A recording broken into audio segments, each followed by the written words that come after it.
em Romanos, capítulo 13, e nós vamos dar sequência na nossa série aqui, segundo Paulo escreve aos Romanos. Irmãos, já estamos caminhando para o fim, hein, da série. Glória a Deus, não porque estamos caminhando para o fim, mas porque avançamos tanto, né, nisso aí, nessa porção tão preciosa das Escrituras. Eu quero te convidar a se colocar de pé, Romanos capítulo 13, versículo 8, amém? Glória a Deus. Vira para o seu irmão aí, enquanto você levanta, e fala assim, ó, dá uma empolgadinha aí, irmão. Ajuda o pastor aí, né, gente? Ah, eu já sei porque que tá todo mundo assim, gente. Agora que me veio aqui, eu falei, rapaz, meu povo parece estar meio triste hoje, o que está acontecendo? Agora que eu lembrei, né, gente? O Brasil ontem foi uma bênção, né, irmãos? Glória a Deus. Graças a Deus que a nossa esperança está em Cristo.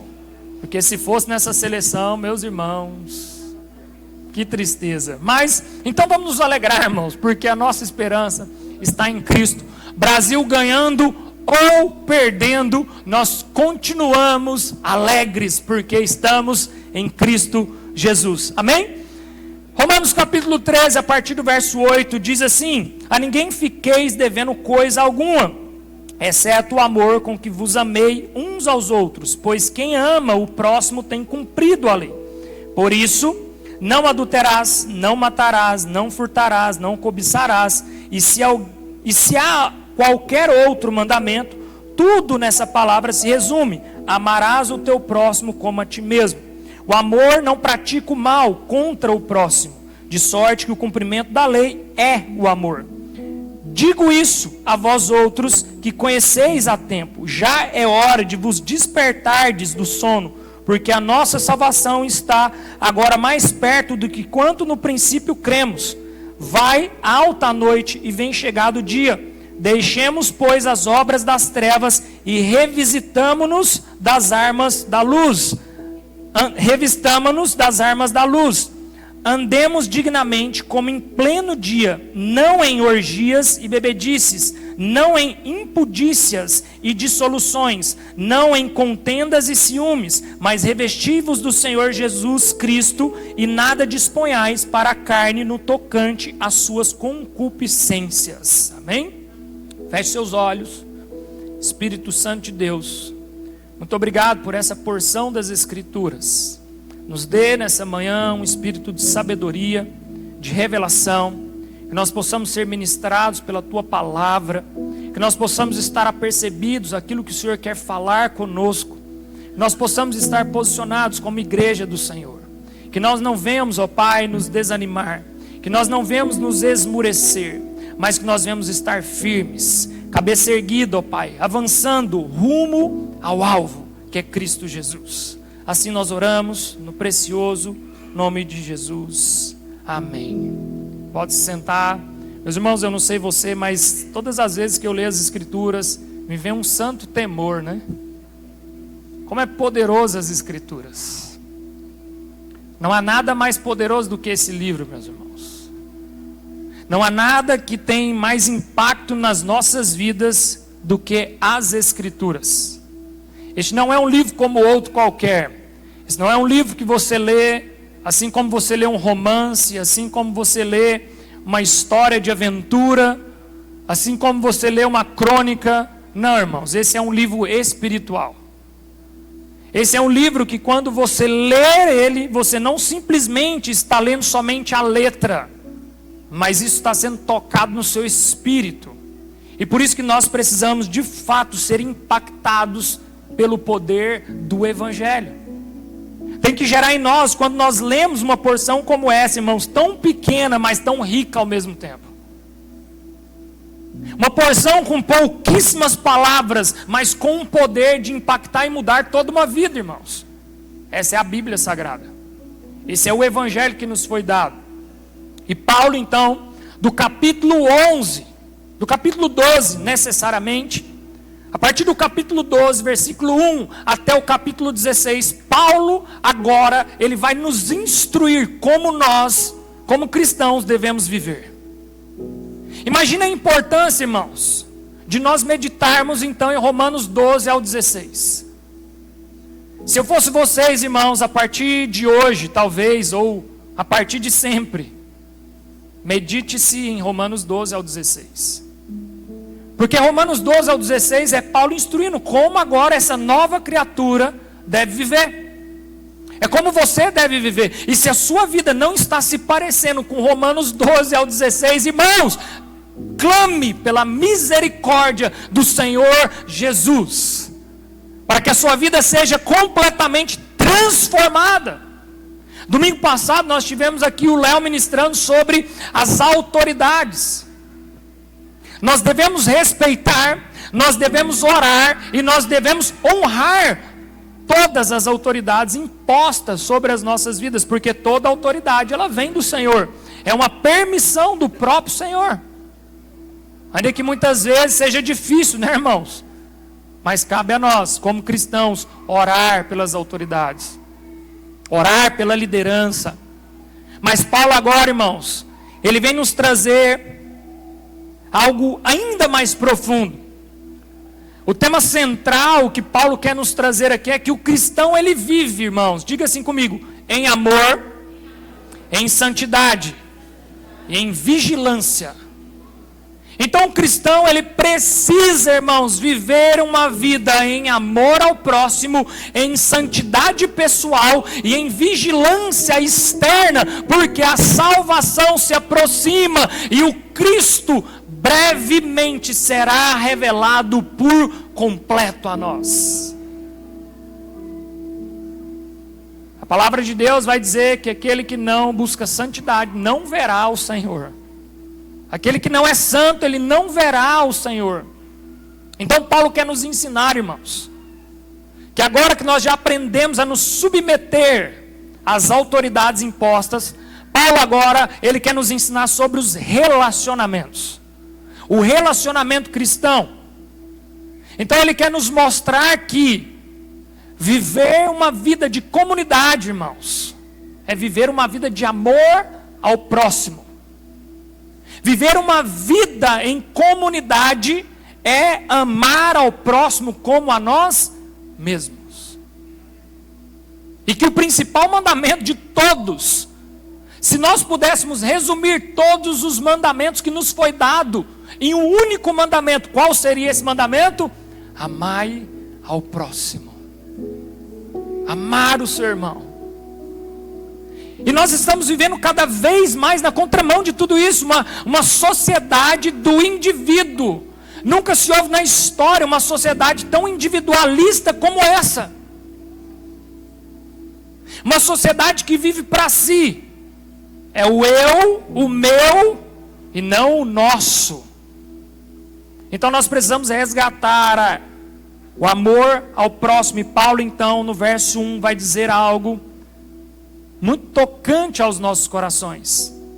A ninguém fiqueis devendo coisa alguma, exceto o amor com que vos ameis uns aos outros. A única dívida permanente que o cristão tem até o dia da consumação é o amor.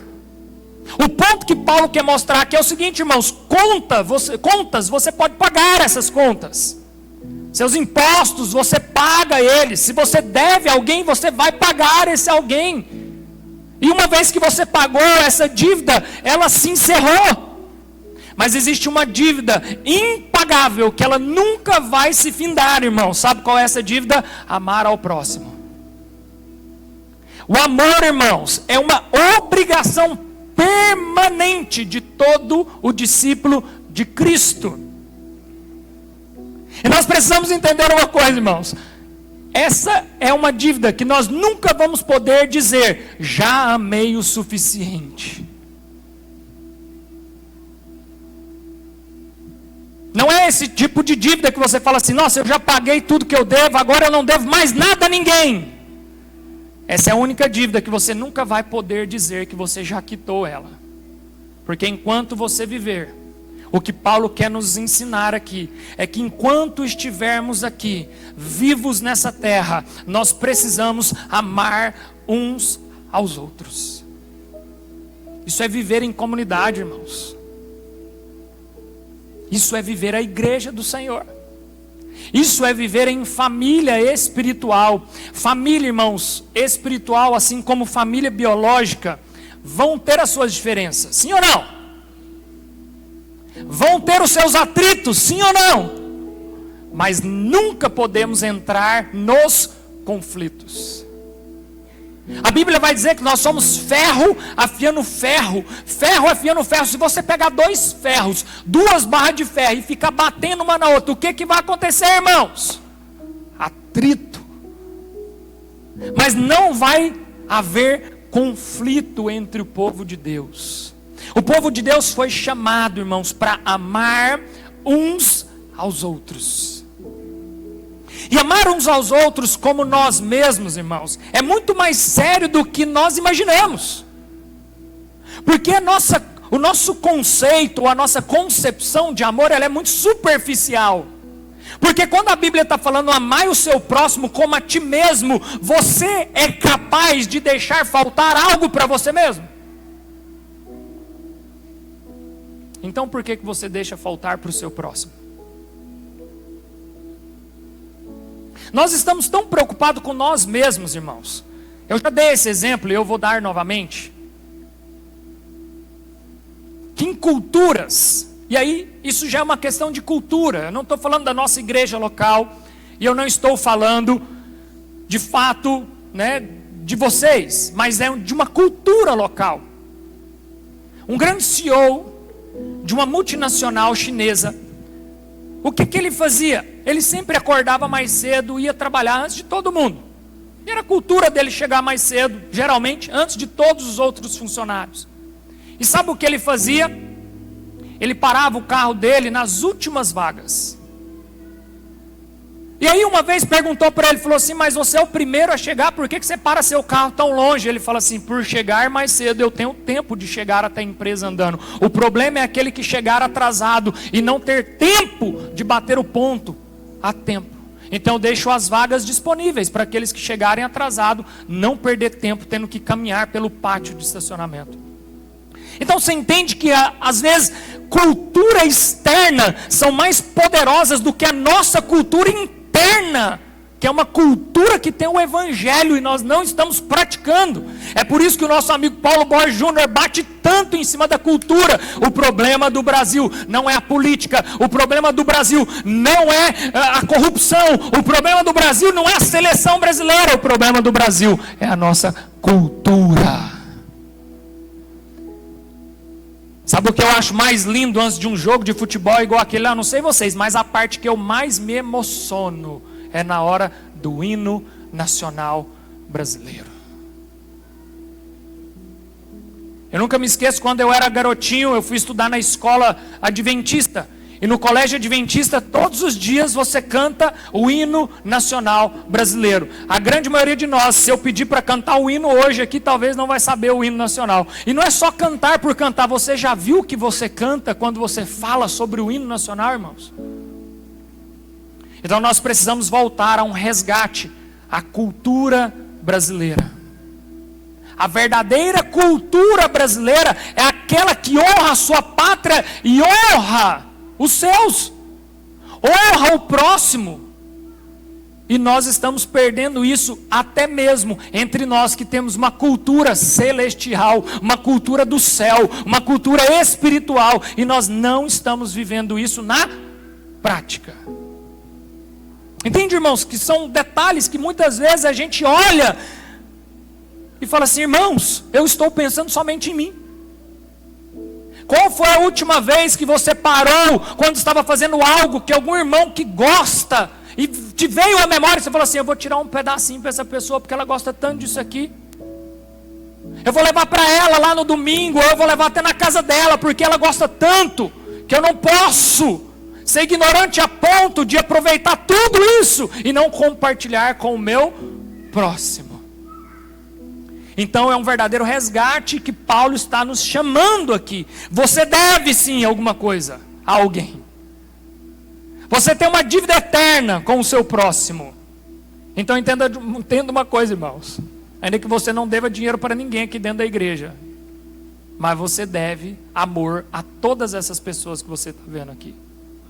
Então você é um eterno devedor com todos esses irmãos aqui. Nós devemos sim amor a eles. E aí Paulo continua então, no verso 9 e verso 10, ele vai falar sobre então os pecados. E Paulo vai citar aqui, né, os mandamentos. Porque o amor, ele cumpre a lei. E Paulo então vai citar aqui: não adulterarás, não matarás, não furtarás, não cobiçarás. Em resumo, se eu resumir tudo isso, amarás ao teu próximo como a ti mesmo. O verdadeiro amor que Paulo está querendo nos trazer aqui é um amor que protege, é um amor que honra, é um amor que respeita, é um amor que preserva. Quantas vezes nós mesmos, e aí eu estou estendendo isso aqui para a igreja universal do Senhor, não estou só falando da nossa comunidade local, mas quantas vezes nós somos os primeiros a encher a boca para falar dos nossos irmãos em Cristo Jesus. E aí eu não estou falando nem só daqui, irmãos, porque aí já vira fofoca, né? Se for aqui dentro é fofoca. E nós temos uma cultura aqui na Fluir. A fofoca cessa quando ela chega em um irmão maduro. É simples. Se é você que está levando a fofoca, está muito simples. É porque você não é esse irmão maduro. Entende? Mas eu não estou falando de uma fofoca interna. Eu estou falando de não preservar uns aos outros no âmbito de irmãos em Cristo. No âmbito de família espiritual, irmãos. Quantas vezes a gente enche a boca para falar mal do nosso próximo? Então nós precisamos amar verdadeiramente, protegendo, respeitando, preservando e honrando os nossos irmãos. Então por isso, irmãos, quando nós amamos, nós estamos cumprindo toda a lei. Quando nós amamos, nós cumprimos a lei. Mas não quer dizer, Paulo não está dizendo que isso é uma substituição à lei. O amor não está substituindo a lei. Mas quando eu cumpro o amor, eu estou vivendo o espírito da lei. Porque quando eu amo, eu não adultero. Porque quando eu amo, eu não vou matar ninguém. Porque quando eu amo, eu não tenho coragem de roubar nada de ninguém. E quando eu amo, eu não cobiço nada dos meus irmãos. Amém, irmãos? Então o amor não quer dizer que ele substitui a lei, mas quando eu amo, eu estou cumprindo a lei. Por quê? Porque eu estou no espírito da lei. Porque é impossível alguém que ama verdadeiramente adulterar contra a sua esposa. Porque é impossível alguém que ama verdadeiramente o próximo ter coragem de matar alguém. Porque é impossível alguém que ama roubar algo de alguém. Passar a perna no próximo. Porque quem ama verdadeiramente, ele dá não somente a capa, ele dá a túnica também.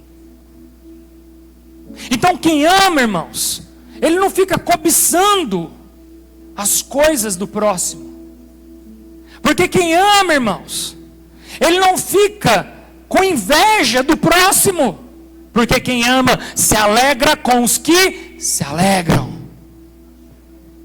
Porque quem ama não só chora com os que choram, mas se alegra com os que se alegram. Então Paulo, irmãos, ele quer que nós amemos uns aos outros genuinamente. Que nós possamos, irmãos, amar uns aos outros de forma genuína, porque isso agrada a Deus. E Paulo então continua no verso 11, ele vai dizer o seguinte: e digo isso a vós outros, que conheceis o tempo, já é hora de vos despertar do sono. Diga assim comigo: já é hora de despertar do sono.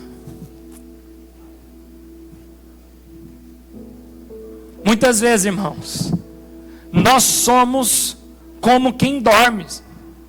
Nós estamos aqui acordados, mas estamos como quem está dormindo. E eu não estou falando fisicamente, eu estou falando espiritualmente. O cristão, ele é um ser mais estranho do mundo, porque ele está vivo, mas ao mesmo tempo ele vive como um morto. Ele está acordado, mas ao mesmo tempo ele está como quem dorme. Por quê? Fisicamente ele está vivo. Fisicamente ele está aqui acordado, mas espiritualmente está dormindo. ou já está como um sepulcro caiado, morto. Porque o cristão que não está lendo a Bíblia, que não está orando, que não está jejuando, deixa eu te dizer uma coisa, você talvez já nem está dormindo mais, você já morreu. Porque o que Paulo está falando aqui, ele não está falando para essa vida física aqui, não. Ele está falando para a vida espiritual. Então Paulo está usando essa imagem, essa figura de linguagem de quem dorme. Por quê? Porque a igreja do Senhor está correndo um sério risco de uma acomodação espiritual. Eu falei há 2, 3 domingos atrás. Culto ao Senhor não é lugar de conforto, irmão, é lugar de desconforto. Cultuar ao Senhor é lugar de oferta, de sacrifício vivo, de entrega pessoal. Não é lugar de você vir sentar numa cadeira gostosa, um bom ar-condicionado, um bom louvor, uma experiência sensorial. Não! Esse é o maior risco de todos. Um lugar cheio de gente adormecida. Cheio de gente que está morta. Tiago Guerra postou um vídeo fenomenal. Você compartilhou o vídeo, né, do Tiago Guerra? Tiago Guerra compartilhou um vídeo fenomenal. Tiago Guerra, para quem não sabe, irmãos, pelo amor de Deus, escuta homens de verdade. Escutem verdadeiros homens de Deus, teólogos, pastores, que cuida de ovelha, que cheira ovelha, que tem cheiro de gente, que está se debruçando nas escrituras. Tiago Guerra postou um vídeo fenomenal falando sobre o fenômeno das igrejas atuais. Igrejas preparadas para o eu e não para o nós. E por que as pessoas se dão muito bem nesse lugar? Porque nós somos cultivados e doutrinados uma vida inteira a olhar para nós e não para o próximo. Entende, irmãos, a seriedade disso? Então Tiago Guerra ontem fez um vídeo espetacular. Depois compartilha para nós, César, dentro do grupo da igreja, porque a fala dele foi muito precisa sobre uma leitura do que a igreja está vivendo hoje. Uma acomodação, uma distração e automaticamente um esfriamento espiritual. Pigmeus na fé, irmãos. Pigmeus na fé. Se o Satanás se manifestar dentro da igreja, é capaz da metade do povo ou mais sair correndo, fugido, com medo. Foi o tempo, né, irmãos, que se o Satanás manifestasse, até as crianças erguiam a mão para ele e falavam: sai daqui, Satanás. Entende? Nós estamos vivendo como pigmeus na fé, acomodados, dormindo, distraídos, não estamos apercebidos, e Paulo está alertando sobre isso. Então nós precisamos nos despertar, porque olha o que Paulo vai falar: agora está mais perto a nossa salvação. Paulo aqui não está dizendo, irmãos, que a salvação está incompleta. Não é isso que ele está querendo dizer. Opa, perdão, bom que vocês acordam, né? Amém? Refere-se à glória futura, irmãos. O que Paulo está querendo dizer aqui é que cada dia mais se aproxima do dia do Senhor, do retorno glorioso do nosso Senhor Jesus, o dia em que o Cristo será revelado por completo à sua igreja. Mas se a igreja está como as noivas que se adormeceram, talvez vai ser tarde demais. Então, irmãos, a vida cristã não é um lugar de sonolência. A vida cristã não é um lugar de sonolência, irmãos. Quando eu vejo, assim, vamos usar aqui, né, a analogia do futebol, já que nós estamos em clima de Copa do Mundo, né, ou não, né, depressão dessa seleção, mas vamos usar uma analogia. Quando eu vejo as pessoas igual ali no estádio, lotação máxima, irmãos, lotação máxima, 80 mil pessoas dentro de um estádio, gritando, vibrando, durante 90 minutos, sem parar, acreditando. E aí eu olho para a igreja do Senhor, irmãos, eu falo: tem alguma coisa errada. Eles estão vibrando apenas por um gol, apenas por uma vitória. E eu olho para a igreja do Senhor, a igreja do Senhor está fria, adormecida, sendo que nós que deveríamos ser o caldeirão da nação, Entende, irmãos? Uns 2 entenderam o que eu quis dizer aí, né? Nós que deveríamos ser, irmãos, o verdadeiro caldeirão da humanidade, vibrando por uma vitória que já aconteceu. As pessoas estão lá no estádio gritando, clamando, vibrando, pulando por algo que ainda nem aconteceu e nem sabe se vai acontecer. Nós já temos a vitória em nossas mãos e nós não estamos vibrando por isso. Estamos adormecidos, irmãos. Estamos numa zona de conforto espiritual, mas o cristão não vive como quem dorme. O cristão vive uma vida diferente, não é sonolência espiritual, irmãos. Irmãos, o Espírito Santo, ele te alerta. Se você está esfriando, o próprio Espírito Santo, ele se encarrega de te alertar, te dar um sacolejão, de te chamar para perto, de usar pessoas para te trazer para perto, para falar assim: meu filho, eu estou com saudade de você, cadê você? Aonde você foi parar? Não adianta se esconder, ainda que você ande pelo vale da sombra da morte. Não importa se é boca de fumo, se é depressão dentro do quarto, não importa, Ele vai até você.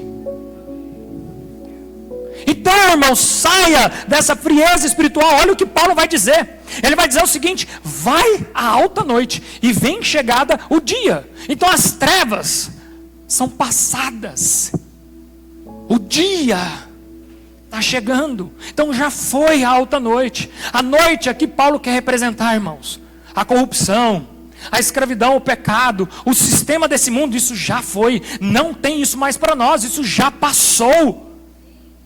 Para nós é o dia que representa o reino de Deus, o reino glorioso do Senhor, o dia glorioso da volta do Senhor Jesus, a glória futura, e é para ela que nós estamos olhando. Nós não poderíamos ser, irmãos, um tipo de gente que anda cabisbaixo. Nós não poderíamos ser um tipo de gente que anda desmotivado. Porque Paulo vai dizer o seguinte: rejeitemos as obras das trevas, as armas da luz. Está conosco, irmãos. Então nós já temos nas nossas mãos a convicção e a certeza da glória vindoura. Nós já temos a convicção e a certeza da vitória em Cristo Jesus. Então quem vive em Cristo, irmãos, ele precisa viver de uma forma diferente. É por isso que a Bíblia vai dizer que o choro pode durar uma noite. Por quê? Porque o cristão, ele não pode chorar uma vida inteira. Um cristão, ele não pode andar triste uma vida inteira. Um cristão, ele não pode ficar cansado e depressivo uma vida inteira. Porque a Bíblia também vai dizer que nós correremos e não nos cansaremos. Que o choro dura uma noite, mas a alegria vem pela manhã. E que as nossas forças são renovadas como a da águia. Então não tem motivo para a gente andar como quem dorme, irmãos. Cristo, irmãos, é esperança. Cristo é a verdadeira esperança. Então esse é um ano, irmãos, e deixa eu já preparar vocês para alguns fatos que talvez vai deixar vocês muito tristes. Provavelmente o Brasil não vai ganhar a Copa. E isso não é, né? Não precisa nem ser muito entendedor de futebol, né? E provavelmente quem você quer que ganhe as eleições também não vai ganhar. Entendeu, irmãos? E isso não é macumba gospel, nada disso, irmãos. Entende, irmãos? O grande problema nosso, sabe o que é? É que nós estamos depositando a nossa confiança e a nossa esperança no lugar errado, irmãos. Obviamente que nós como igreja do Senhor, obviamente que nós como nação brasileira, nós vamos torcer pelo Brasil até o último segundo, irmãos. Ontem mesmo nós já estávamos lá todo mundo, né, de joelho, acaba esse jogo, pelo amor de Deus, porque eu acho que Portugal é que vai ganhar esse troço. A gente torce, Marrocos, a gente torce até o fim. obviamente que nas eleições, nós como patriotas, como povo de Deus, a gente vai ser orientado pelo Espírito Santo o que fazer, o que votar, e isso aí não cabe ao pastor ou a você ficar aí fazendo política. Não é isso, irmãos. Mas entenda uma coisa, se a sua esperança está na Copa do Mundo e a sua esperança está na eleição, irmãos, você está depositando a sua esperança no lugar errado. E é por isso que muitas vezes o cristão ele anda triste, abatido, cabisbaixo, porque a esperança dele está sendo depositada no lugar errado. A única forma de andarmos, irmãos, como quem não se cansa, a única forma de andarmos como quem confia é quando depositamos ao tudo que temos na fonte mais segura de todas, que é o Senhor Jesus. Não tem lugar mais seguro. E aí Paulo então no verso 14 ele vai dizer o seguinte: mas revesti-vos do Senhor Jesus Cristo, e nada disponhais para a carne no tocante às suas concupiscências. Revestir, irmãos, este é o maior clímax do texto aqui. Então não basta somente a gente abandonar o pecado. Não é uma questão só de deixar o pecado para trás, porque tem muita gente boa que não peca, tem muita gente boa que abandona o pecado, mas não é só isso. Nós precisamos nos revestir de Cristo Jesus. E aqui Paulo não está falando como ele mesmo falou, porque Paulo falou assim: sede meus imitadores. Paulo não está falando para você imitar a Cristo, não é isso. Paulo está falando para você se revestir do próprio Cristo. Amém, irmãos? Isso vai além. Então você não só está imitando, você se reveste com Ele. Você está se vestindo do próprio Cristo. Então isso aponta para uma união, você e o Cristo. Os dois se formam uma dependência total do Cristo, e uma transformação completa pela presença de Cristo na sua vida. E Paulo então está fazendo esse apelo para nós. E a melhor maneira, irmãos, de nós vencermos então o pecado, não é a gente ficar focando no pecado, mas é encher-nos do Cristo. A melhor maneira, irmãos, de eu vencer um pecado, não é eu ficar focado nele, mas é eu me encher de Cristo. Eu não vou abandonar o vício se eu ficar focado no vício, mas se eu me encho de Cristo, Cristo me preenche. A melhor maneira de alguém ser limpo do pecado é se purificando com Cristo, se enchendo do Cristo, se transbordando do Cristo, irmãos. É comprovado que um homem que lê as Escrituras, que senta e lê a Bíblia todos os dias, a chance desse homem adulterar contra a sua esposa é quase que zero, irmãos. Sabe por quê?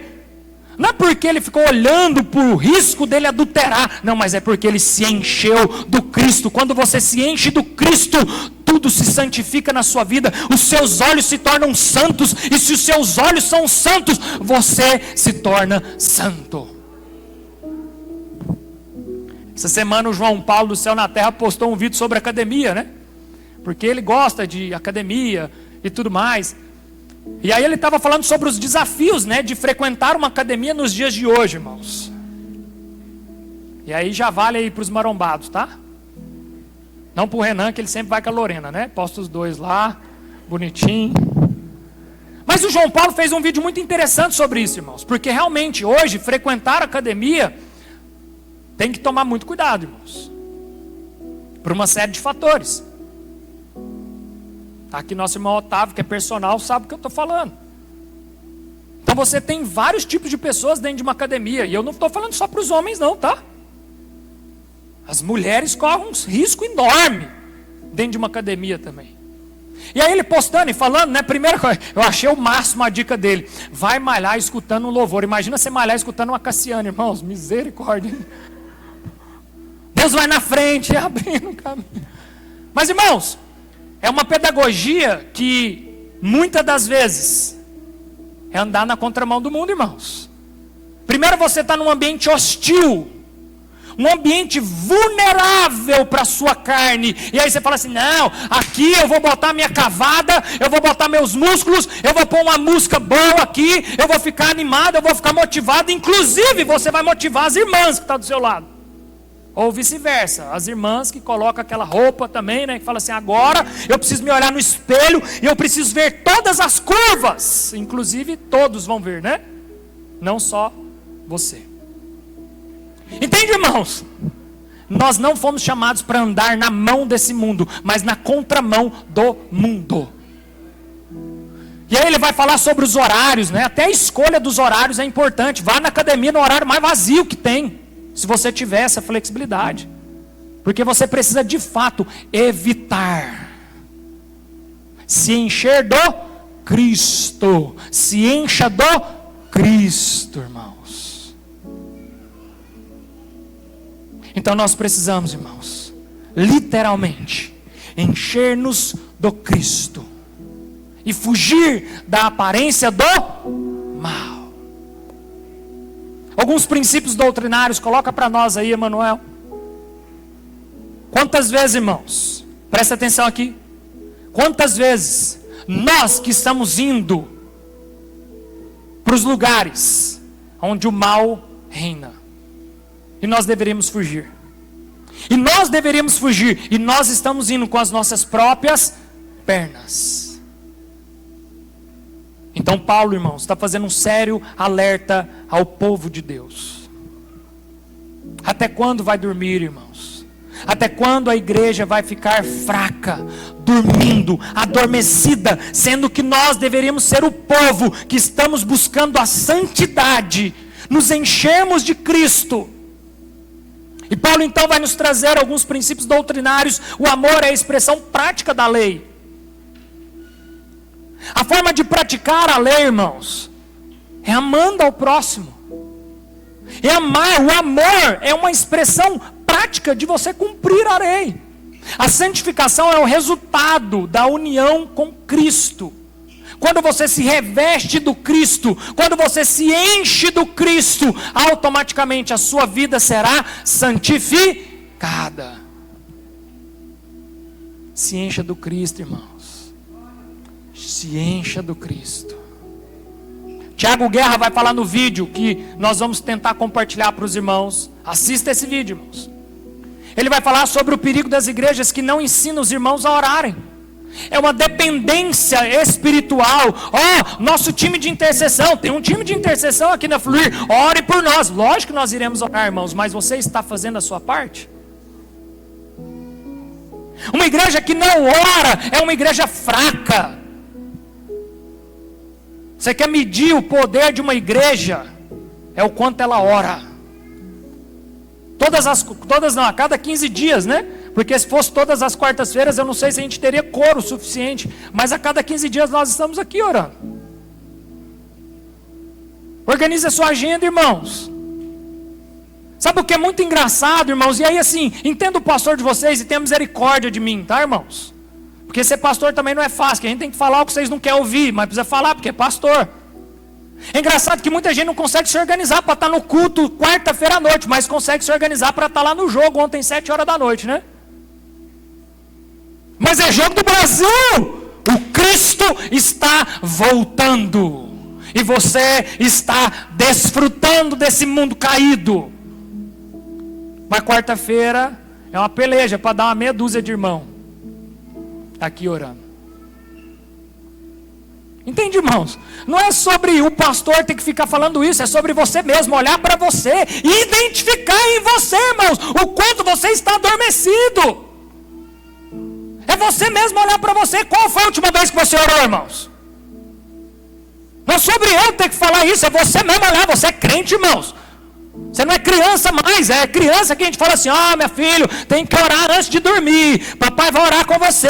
Ajoelha na beirada da cama, os menininhos ajoelham, bonitinho, todo mundo orando. Você é crescido, você tem que fazer isso porque você já cresceu. E você sabe que você precisa orar, ler a Bíblia, jejuar. Vocês ainda sabem o que é jejuar, irmãos? Alguém aqui sabe o que é isso? Porque parece que a igreja não jejua mais, né, irmãos? Se a gente não colocar aqui campanha do jejum de Daniel, 21 dias, compre a sua cartilha, pague a cartilha e todo mundo vai entrar no jejum. Ninguém entra. Mas aí as igrejas que fazem isso, todo mundo adere ao jejum e faz questão de falar assim: não, irmão, eu não estou comendo, né? Porque agora eu estou no jejum de Daniel. É só legume, churrasco eu vou levar agora, aí é batata, passar, pimentão, porque eu estou no jejum de Daniel. E parece que funciona. Sabe por que funciona? Porque são tudo pigmeu na fé. Crianças na fé. Como meninos que precisam ser instruídos para onde ir. Sendo que você tem o Espírito Santo de Deus dentro de você, te orientando a todo tempo, a todo momento. E você foge dele. Porque a todo momento ele está te chamando para abrir esse livro aqui, ó. Esses dias eu e a minha esposa, numa madrugada, nós sentamos na cama. E o Espírito Santo nos tomou lá e a gente começou um devaneio lá. E é muito bacana quando isso acontece. Porque a gente começa a meio que questionar Deus em algumas coisas. E aí o próprio Deus se encarrega de mostrar para nós as verdades dele sobre nós. E aí o Espírito Santo nos impeliu a pegar as nossas Bíblias. E tanto eu quanto a minha esposa, nós temos todas as Bíblias que nós tivemos ao longo da vida. Só não temos aquelas que nós doamos para alguém que não tinha. E aí ela pegou a Bíblia dela da infância, eu peguei a minha, e a gente foi pegando aquele monte de Bíblia e colocou em cima da cama. E nós começamos a abrir todas as Bíblias, todas rabiscadas, escritas, marcadas, anotadas, tudo. E aí o Senhor Jesus colocou uma santa intrepidez no nosso coração. É por isso que vocês estão onde vocês estão. Não deixe ninguém falar o contrário. Não deixe ninguém desanimar vocês. Porque em muitos tempos a gente vai se questionar e vai falar assim: Senhor, mas será que eu? Qual a última vez, irmãos, que você rabiscou toda uma Bíblia?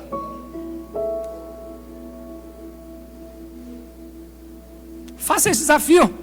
Chegue lá na sua casa hoje e fala assim: eu vou pegar todas as minhas Bíblias. Eu vou dar uma olhada nelas. E às vezes todas vai ser só uma para alguns, né? Se você quer colecionar alguma coisa, colecione Bíblia.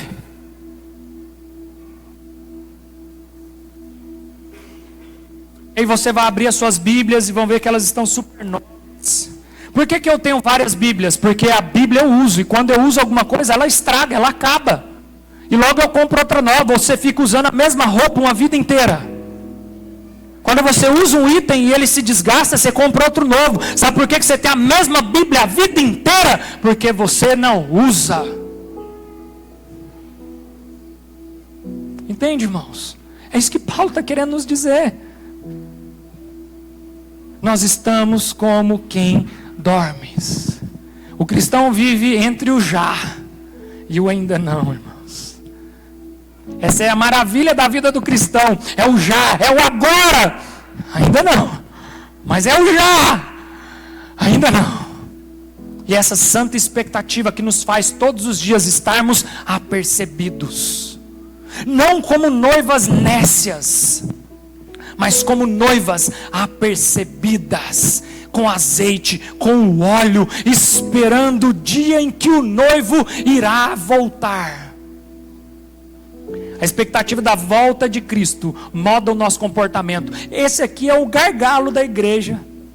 Porque nós ouvimos os nossos avós falar assim: Jesus está voltando. E aí Jesus não voltou. Aí nossos pais vão falar: Jesus está voltando. E aí você fala: mas não voltou. O nosso problema é que nós entramos num comodismo espiritual, porque parece que esse tal do Jesus nunca vai voltar. Porque o meu avô vivia como se ele fosse voltar, meus pais viveram como se ele fosse voltar, eu estou vivendo como se ele fosse voltar, ele não volta. E a gente começa a entrar num comodismo por conta de uma expectativa que foi gerada em mim. Deixa eu te dizer uma coisa, irmãos. Sabe como que os discípulos viviam? Os discípulos de Jesus viram Jesus sendo crucificado. E por que que eles viveram uma vida intensa a ponto de darem a sua própria vida em prol do Evangelho? Porque eles viram Jesus ser crucificado num dia, Jesus ressurreto no terceiro dia, Jesus ascendeu aos céus, e eles acreditavam piamente que Jesus ia voltar ainda no tempo deles. O nosso problema é que a gente está vivendo como se Jesus fosse voltar daqui 100 anos, daqui 1000 anos para frente. A Bíblia nos alerta o tempo inteiro que Jesus vai vir a qualquer momento. Como num piscar de olhos, Ele irá voltar. E ainda que Ele não volte na sua geração, não é sobre em qual geração Ele vai voltar, é sobre qual a vida você está vivendo. Porque um dia você irá se encontrar com Ele, seja na vinda dEle, ou seja na ressurreição dos que dormem. Porque se você não encontrar com Ele em vida, você vai encontrar na ressurreição dos mortos, e você ainda será o primeiro, porque os mortos verão Ele primeiro. Mas que você vai se encontrar com Ele, você vai. Então alinhe a sua expectativa como se Jesus fosse voltar a qualquer momento, porque a sua expectativa da volta de Cristo molda a forma com que você vive a sua vida. Se a sua expectativa está no longo prazo, irmãos, você vai viver uma vida relaxada no Evangelho. Viva como se Jesus fosse voltar a qualquer momento. Essa é a expectativa do cristão. Jesus está voltando a qualquer momento. Por isso que eu busco a santidade. Porque sem a santidade ninguém verá o Pai. A vida cristã, irmãos, exige vigilância e constância. Então a vida do crente é uma vida de vigilância espiritual e de constância. Se tem uma coisa que nós precisamos ter constância e disciplina, é na nossa vigilância espiritual, é na nossa vida cristã. A gente pode até começar a ler um livro e parar no meio do caminho. A gente pode começar uma dieta e desistir dela. Nós podemos começar uma academia e parar no meio dela. Nós podemos começar uma faculdade e desistir no meio da faculdade. Mas nós não podemos desistir da constância e da vigilância espiritual. A vida cristã exige isso de nós, irmãos. E para a gente caminhar por fim, coloca para nós as citações. A primeira citação, olha que Calvino vai falar sobre essa porção das Escrituras. A verdadeira observância da lei consiste no amor sincero a quem? A quem, igreja? Então a verdadeira observância da lei é eu amar sinceramente ao meu próximo. Martinho Lutero vai dizer o seguinte: quem ama verdadeiramente já cumpriu aquilo que a lei exige. É como eu disse, irmãos, é impossível quem ama trair, é impossível quem ama matar, é impossível quem ama roubar, é impossível quem ama cobiçar. Amém, igreja? Então quando você ama, você já está cumprindo aquilo que é exigido na lei. John Stott vai dizer que a esperança cristã não nos leva a uma fuga de realidade, mas a santidade dentro dela. Deixa eu te dizer algo, irmãos. Ainda que, quando sair o resultado das eleições, ou seja, da Copa, ou seja, qualquer outro resultado, irmãos, isso seja frustrante para você. Nós não vamos fugir dessa realidade frustrante, mas nós vamos viver em santidade, ainda que seja uma realidade difícil para nós. Ainda que seja um cenário complicado para nós, nós vamos viver em santidade dentro desse cenário. Pastor, mas a carga tributária está impossível. Pastor, mas se eu não der uma burlada aqui, se eu não der um jeitinho na carga tributária, eu não sobrevivo como empresário. Então deixa de ser empresário. Porque se a Bíblia vai dizer que é melhor você entrar no reino dos céus sem o teu olho que te faz pecar, imagina entrar com a conta cheia. É muito melhor entrar com a conta vazia e entrar, irmãos. Não, pastor, mas está tudo muito caro para eu comprar com nota fiscal. Eu tenho um esquema de um atravessador que atravessa e traz e dá um jeitinho. Acorda, igreja que dorme. Se você acha que o dono do ouro e da prata tem dificuldade em te prosperar, irmãos, em quem você está confiando? Você está confiando no seu esquema, você está confiando no seu jeitinho. Você acha que a sua manobra vai fazer você enriquecer, sendo que o dono do ouro e da prata, o Criador de todas as coisas, é aquele que pode te fazer prosperar e ter tudo que Ele quiser te dar, e você está confiando que o seu jeitinho é melhor do que o dele. Você já perguntou para Ele se Ele quer que você enriqueça? Porque para muitos, dinheiro vai ser mamão, então é melhor que você não tenha. Entende, irmãos? A Bíblia diz que nós somos co-herdeiros com Cristo Jesus. A Bíblia vai dizer que todos nós somos, presta atenção aqui, somos co-herdeiro com quem? Com quem, irmãos? Se eu sou co-herdeiro com Ele, tudo que é dele é meu também, sim ou não? Só que se você continuar lendo o texto vai dizer o seguinte: mas se o herdeiro for como uma criança, de nada ele se difere de quem? De um escravo. Por que tem muita gente dentro da igreja que não pode ter dinheiro? Porque é como um menino, e se ele é como um menino, ele de nada difere de um escravo. É melhor que ele tenha um tutor que cuide desse dinheiro para ele, porque dinheiro na mão dele vai entrar no coraçãozinho. E aí, se o dinheiro entrar no coração, irmãos, é melhor que você não tenha. Amém, irmãos? Glória a Deus por isso. Pastor, então você quer dizer que eu não posso prosperar e não posso ter dinheiro? Pelo contrário, eu acho que quem mais deveria prosperar deveria ser nós, o povo de Deus. Mas prosperar financeiramente sem maturidade espiritual é o maior risco para o povo de Deus. Amém, irmãos? Então não adianta vir com essas frases: porque Salomão tinha dinheiro, porque Davi tinha dinheiro, porque Daniel tinha dinheiro, e aí logo na minha vez eu tenho que ser quebrado. Porque na sua vez você é imaturo.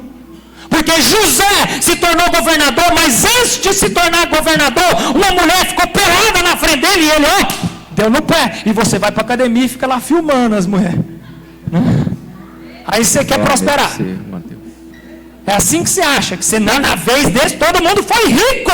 Resistiu o pecado, fugiu do pecado, viveu uma vida de constância, viveu uma vida de busca de santidade. Amém, irmãos? É só ler esse livro aqui, irmãos. O pastor está bolado. Você não precisa nem perder tempo ficar lendo aí o segredo da mente milionária. Quem pensa enriquece. Não, irmão, só ler a Bíblia. Aqui tem todos os segredos que você precisa para prosperidade, segundo a vontade de Deus. Amém, irmãos? Porque para Deus nem sempre prosperidade é dinheiro. Para Deus muitas vezes prosperidade é vida em abundância, é vida feliz, é uma vida leve de problemas, sem preocupações, é uma vida focada no reino de Deus, uma vida piedosa, uma vida generosa. Isso é a verdadeira prosperidade, uma vida de amor ao próximo, casa aberta, porta aberta. Gente, isso é a verdadeira prosperidade. Amém, irmãos? Por último, Martin Lloyd-Jones vai dizer o seguinte: nada desperta mais a igreja do que uma visão renovada da volta de Jesus Cristo.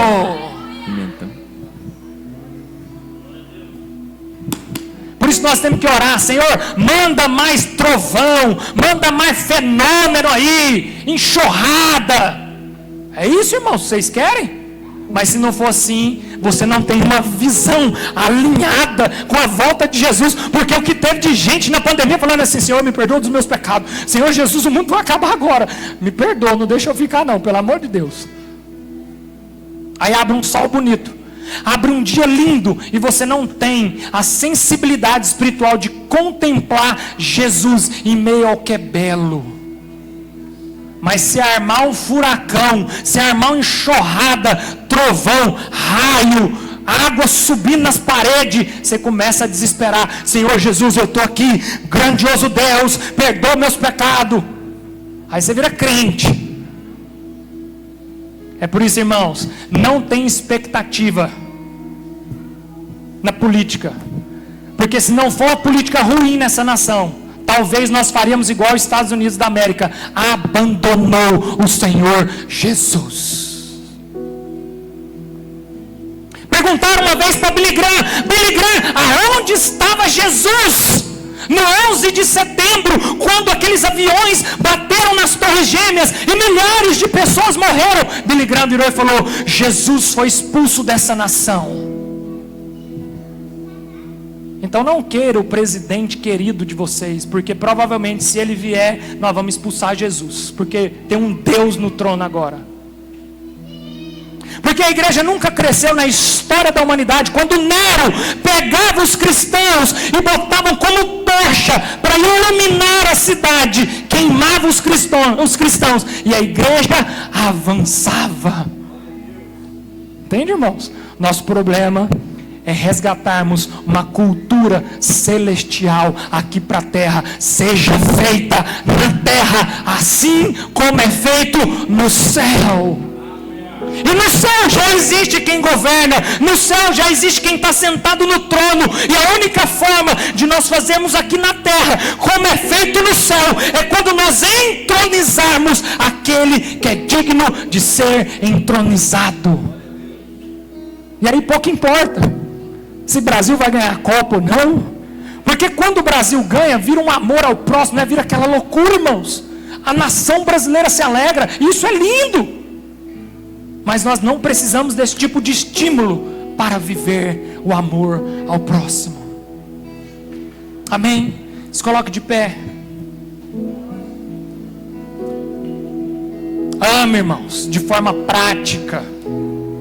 O amor, ele deve não ser só com palavras, mas ele deve ser com atitudes.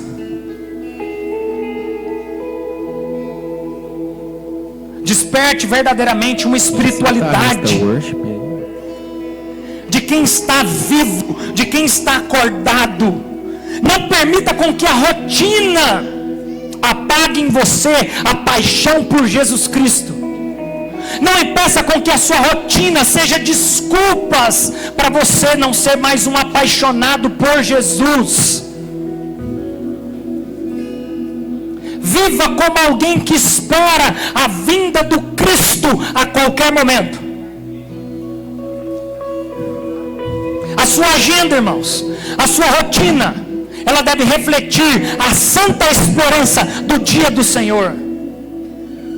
Revista-se com Cristo diariamente. Busque uma verdadeira comunhão com Ele. Esse é um excelente momento. Agora iremos ceiar, comer do corpo de Cristo. Não há momento único para nós nos revestirmos e nos enchermos dele como esse agora. Porque agora nós comemos do corpo de Cristo para nos enchermos do próprio Cristo. Nós tomamos do cálice que representa uma nova aliança, um novo tempo em Cristo Jesus. Um tempo aonde eu já não estou mais preso na lei, mas eu cumpro toda a lei, amando o meu próximo. Então agora podem distribuir os utensílios. E agora não é só mais um pão, nem só mais um suco de uva, irmãos. A partir de agora nós apresentamos esse pão, esse suco de uva, e isso aqui se torna a partir de agora um elemento santo que faz parte de um sacramento que nos foi dado. Ao comer do pão, ao beber do cálice, nós estamos trazendo a memória até que ele venha. Então, espere para que todos nós possamos